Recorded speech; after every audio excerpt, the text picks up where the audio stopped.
Silicon Valley, we all, we see the image, startups, innovation, this promise of technology building a better future.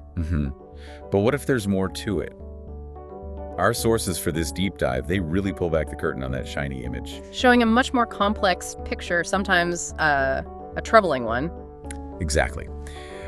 We're talking about some tough ethical questions, the real human impact, and actually a surprising amount of concentrated power hiding just beneath the surface. Right. So our mission here is to unpack that hidden side for you, pulling out the most, well, frankly, shocking details and insights we found in the material. Let's get into it. Maybe start with that core ethical issue the sources raise. Yeah, this tightrope walk.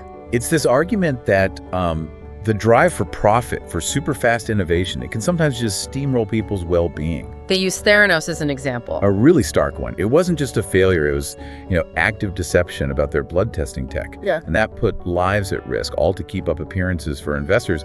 It shows where that growth at all costs mindset can really lead.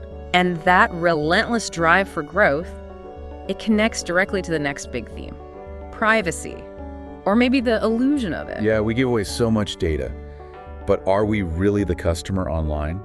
Or, as the sources ask, are we the product? They call it surveillance capitalism.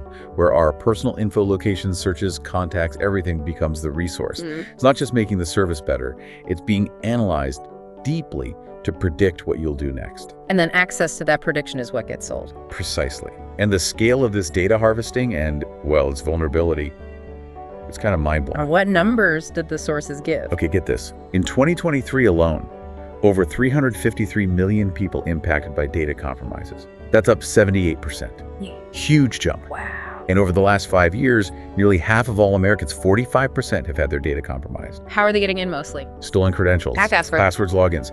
That accounts for 86% of breaches. So your data isn't just valuable, it's constantly being targeted. Okay, so data collection is massive and it's leaky. But what about the tech making decisions? The algorithms. Sources say there's bias there too. A really serious point. These algorithms, they learn from data. If that data reflects society's existing biases, racial, gender, you name it, and maybe the teams building them aren't diverse, then the algorithm isn't neutral. Far from it, often. The sources show they can actually perpetuate and even amplify discrimination. What are some examples? Because this is where it gets pretty disturbing. Well, they point to the Compass tool used in the justice system. Yeah. It was found to flag black defendants as higher risk, falsely, twice as often as white defendants. Twice as often. Yeah, and healthcare algorithms. Sometimes less accurate for black patients because the data used to train them just wasn't representative enough. And didn't Amazon have an issue with an AI hiring tool? They did. Had to scrap it. It learned from past hiring data, which was mostly male, so it started discriminating against women applying for tech jobs. It really highlights the black box problem, how hard it is to see and fix bias inside complex systems. And this whole tech environment, designed for engagement, always on. The sources connect it straight to a crisis among young people. A very clear link, yes. Between heavy social media use and rising mental health problems in teens. The stats are pretty stark. Like what? Like 48% of teens now say social media is mostly negative for them. They're spending, on average, 4.8 hours a day on these platforms. Almost 5 hours. Daily. And spending just 3 hours or more, it doubles their risk of mental health issues, according to the research cited. There's also a strong link to body image concerns. 46% say social media makes them feel worse about their bodies. And the platform designs themselves. Often built for maximum engagement, sort of addictive scrolling, which the sources argue puts profit ahead of well-being. Plus, this environment is fertile ground for misinformation. Problematic users are actually more likely to believe and spread fake news. Let's shift to the economy. The gig economy, often sold as flexible work. Sources say there's a darker side. They call it the dark secret, misclassifying workers, calling them independent contractors instead of employees. Which means stripping away basic rights. No minimum wage guarantees, no overtime, no sick pay, no workers' comp if they get hurt. What does that mean for actual earnings? One survey found a median wage of just $5.12 an hour after expenses. That's almost 30% below the federal minimum wage. $5 an hour. Nearly 40% of their time on the clock is just uncompensated waiting, plus all the costs, gas, car maintenance that's on them. And job security, safety. Precarious, constant fear of deactivation, often with no clear reason given. And safety is a huge issue.